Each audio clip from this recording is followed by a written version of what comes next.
आज ईरान युद्ध का 29वां दिन है और इन 29 दिनों में तेहरान से लेकर तेल अवीव तक भीषण विनाश के चौंकाने वाले चैप्टर्स हैं।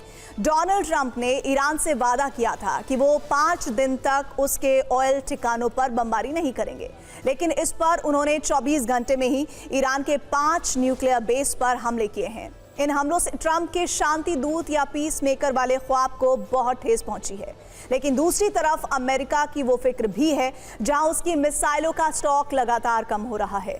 इसके अलावा ट्रंप के विस्तारवाद वाली फाइल भी दिखाएंगे, जिसमें अब वो वेनेजुएला और ईरान पर हमला करने के बाद एक और देश को धमका रहे हैं। साथ ही ईरान से युद्ध के बीच बेंजामिन नेतन्याहू कैसे अपने ही घर में गिरते नजर आ रहे हैं। नेतन्याहू की इस फिक्र में वॉशिंगटन से मिली फटकार भी है। लेकिन शुरुआत डोनाल्ड ट्रंप के परमाणु प्रतिशोध की खबर से। पिछले 29 दिनों से चल रही जंग अब सबसे खतरनाक मोड़ पर पहुंच गई है। एक तरफ शांति वार्ता के दावे किए जा रहे हैं, तो दूसरी तरफ एक दूसरे के परमाणु ठिकानों को टारगेट कर महाविनाश की किताब खोलने का प्रयास किया जा रहा है। पिछले 24 घंटे में इजराइल और अमेरिका ने ईरान के 5 परमाणु ठिकानों को निशाना बनाया है। इनमें सबसे पहले बुशहर को टारगेट किया जा रहा था, जहां 10 दिन के अंदर ये तीसरा हमला हुआ है, और उसके बाद खुंदाब के हेवी वाटर रिएक्टर कॉम्प्लेक्स पर इजराइल की मिसाइलें गिरी। तीसरा धमाका ईरान के यज्द में स्थित अर्दगान येलो केक प्लांट पर किया गया। यहां यूरेनियम का संवर्धन होता है। चौथा हमला तेहरान से करीब 30 किलोमीटर दूर पार्चिन सैन्य ठिकाने पर हुआ, जहां ईरान के गुप्त परमाणु गतिविधियां चलती हैं। 5वां धमाका इस्फहान में हुआ, जहां ईरान की प्रमुख न्यूक्लियर फैसिलिटी है। परमाणु ठिकानों को टारगेट करने के साथ ईरान और इजराइल ने ईरान की बैलिस्टिक बैकबोन को भी धावा बोला है। बीती रात ईरान के 2 बड़े स्टील प्लांट को टारगेट किया गया है। जिन प्लांट को टारगेट किया गया वो ईरान के सबसे बड़े प्लांट में से एक हैं।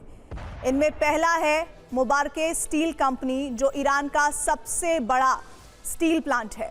ईरान के कुल स्टील उत्पादन का 50% हिस्सा इसी कंपनी में बनता है। ईरान के मिसाइल कार्यक्रमों के लिए सामान की जो सप्लाई का ये एक मुख्य केंद्र है, जिस पर अटैक करके अमेरिका ने ईरान के डिफेंस मैन्युफैक्चरिंग को ठप करने की कोशिश की है। दूसरा अटैक खुजेकिस्तान स्टील कंपनी पर किया गया। ये ईरान का दूसरा सबसे बड़ा स्टील प्लांट है। यहाँ से गैस पाइपलाइनों के लिए स्टील स्लैब की सप्लाई की जाती है, लेकिन अमेरिका और इजराइल के हमलों में इस प्लांट को भी खासा नुकसान पहुंचाया गया है। बिना स्टील के ना तो मिसाइल बनती है, ना लॉन्चर, ना ही वो इंफ्रास्ट्रक्चर जो किसी भी युद्ध को लंबे समय तक चलाए रखता है। इसीलिए अमेरिका और इजराइल ने अपनी मंशा जाहिर कर दी है कि वो ईरान की परमाणु क्षमता को कमजोर करने के साथ साथ उसकी डिफेंस इंडस्ट्री की रीढ़ भी तोड़ डालेंगे। दरअसल सत्ता परिवर्तन के मकसद से शुरू हुआ ये युद्ध आखिर परमाणु युद्ध की ओर बढ़ रहा है। जरा ये भी जान लीजिए, नेतन्याहू और ट्रंप की जिद अब इस जंग को नेक्स्ट लेवल पर ले आई है, क्योंकि जो मौजूदा हालात हैं उनसे एक बहुत बड़ा खतरा उभर रहा है, और वो खतरा है न्यूक्लियर रेडिएशन का। परमाणु साइट पर हमले का मतलब सिर्फ इंफ्रास्ट्रक्चर को नुकसान नहीं होता है, बल्कि ये उस जहर को भी हवा में घुलने का मौका देता है जो लोगों की सांसों में जाकर उनकी जान ले सकता है। अगर किसी भी साइट पर, खासकर बुशहर न्यूक्लियर प्लांट से अगर रेडिएशन लीक हुआ तो उसका असर कई हजार किलोमीटर तक पड़ सकता है। फिलहाल आप ईरान के उन तमाम न्यूक्लियर साइट के हालात जान लीजिए जिन्हें पिछले 24 घंटे में टारगेट किया गया। सबसे पहले ईरान का बुशहर न्यूक्लियर प्लांट। पिछले 28 दिनों में इस पर तीसरी बार हमला हुआ है, जो इसकी रणनीतिक अहमियत को साफ दिखाता है। रूस की मदद से तैयार किया गया ये परमाणु प्लांट ईरान के न्यूक्लियर ढांचे की रीढ़ माना जाता है। ईरान का बुशहर परमाणु पावर प्लांट करीब 1000 मेगावाट की क्षमता रखता है। यहाँ यूरेनियम संवर्धन से काम होते हैं, इसीलिए बार बार इस पर हमला होना पूरे इलाके के लिए खतरे की घंटी है। दूसरा है यज्द में स्थित अर्दगान येलो केक प्लांट। ये वही जगह है जहां यूरेनियम को येलो केक में बदला जाता है, जो परमाणु ईंधन बनने की शुरुआती प्रक्रिया है। यहाँ हर साल करीब 50 टन यूरेनियम का उत्पादन होता है, जिससे साफ है कि ईरान की परमाणु सप्लाई चेन में इसकी भूमिका कितनी अहम है। बीती रात ईरान के खुंदाब के अराक कॉम्प्लेक्स पर भी हमला हुआ। यहाँ 40 मेगावाट का हैवी वाटर रिएक्टर मौजूद है जिसका इस्तेमाल परमाणु अनुसंधान के लिए किया जाता है। लेकिन इसी रिएक्टर में प्लूटोनियम बनाने की क्षमता भी है जो परमाणु हथियारों के लिए बेहद अहम माना जाता है। इजराइल और अमेरिका का अगला टारगेट बना इस्फहान, जो ईरान के परमाणु कार्यक्रम का एक बड़ा केंद्र है। यहाँ परमाणु ईंधन की प्लेट्स तैयार की जाती हैं जो रिएक्टर में इस्तेमाल होती हैं। ये साइट पूरे न्यूक्लियर इंफ्रास्ट्रक्चर को सपोर्ट करती हैं, इसीलिए इस पर हमला पूरे सिस्टम को डावाडोल कर सकता है। आखिर में बारी आती है पार्चिन की। इसे एक तरह से ईरान का परमाणु ट्रायल रूम माना जाता है। ये देश का मुख्य विस्फोटक परीक्षण केंद्र है जहां हाई लेवल एक्सपेरिमेंट्स और परीक्षण होते हैं।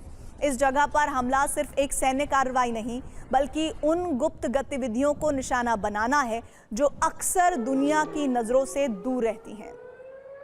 फिलहाल अंतर्राष्ट्रीय एजेंसी IAEA यानी इंटरनेशनल एटॉमिक एनर्जी एजेंसी का कहना है कि अभी तक ऑफ साइट रेडिएशन में बढ़ोतरी दर्ज नहीं हुई है, लेकिन लगातार हो रहे हमले इस खतरे को बढ़ा रहे हैं। इजराइल और अमेरिका की हर अगली स्ट्राइक रेडिएशन के जोखिम को थोड़ा और बढ़ा रहे हैं।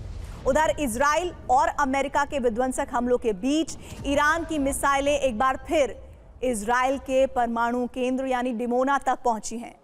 डिमोना को इजराइल का सबसे गुप्त और संवेदनशील परमाणु ठिकाना माना जाता है, लेकिन पिछले 2 हफ्तों में ईरान उसे कई बार टारगेट कर चुका है।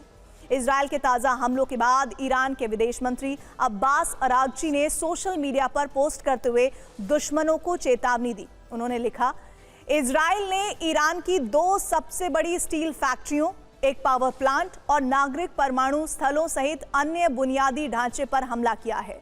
इजराइल का दावा है कि उसने ये कार्रवाई अमेरिका के साथ मिलकर की। ये हमला अमेरिकी राष्ट्रपति द्वारा कूटनीति के लिए बढ़ाई गई समय सीमा के विपरीत है। ईरान की सेना इजराइल के अपराधों की भारी कीमत वसूलेगी। इसके अलावा ईरान ने अपने परमाणु ठिकानों और स्टील प्लांट को निशाना बनाए जाने का बदला लेने की कसम खा ली है। ईरान ने एक लिस्ट जारी की है। इस लिस्ट में पश्चिम एशिया के 6 देशों में 6 बड़े स्टील प्लांट के नाम हैं। ये वो नाम है जो पश्चिम एशिया की रीढ़ की हड्डी माने जाते हैं और ईरान कह रहा है कि वो इस हड्डी को तोड़कर रहेगा। इस लिस्ट में सबसे पहला नाम है इजराइल के येहुदा स्टील प्लांट का। इसके बाद नजर आती है सऊदी अरब के हदीद स्टील प्लांट पर, जो खाड़ी की सबसे बड़ी स्टील कंपनियों में गिनी जाती है। तीसरा नाम है UAE की एमिरेट्स स्टील अराकान का, जो न सिर्फ वहां की घरेलू जरूरतों को पूरा करती है बल्कि बड़े स्तर पर एक्सपोर्ट भी करती है। ईरान ने कुवैत के KWT स्टील को भी अपनी टारगेट वाली लिस्ट में रखा है। ये कंपनी कुवैत के इंफ्रास्ट्रक्चर और ऊर्जा सेक्टर के लिए बेहद अहम है।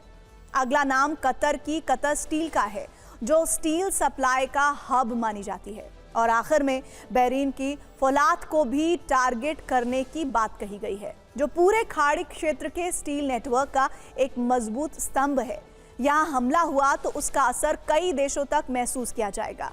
इस पूरी लिस्ट का मतलब सिर्फ इतना नहीं कि ईरान जवाब देने की तैयारी में है। इसका असली संदेश ये है कि जंग अब 2 देशों के बीच सीमित नहीं रह गई, बल्कि पूरे मिडिल ईस्ट की इंडस्ट्रियल और आर्थिक ढांचे को अपनी चपेट में लेने की दिशा की तरफ बढ़ रही है।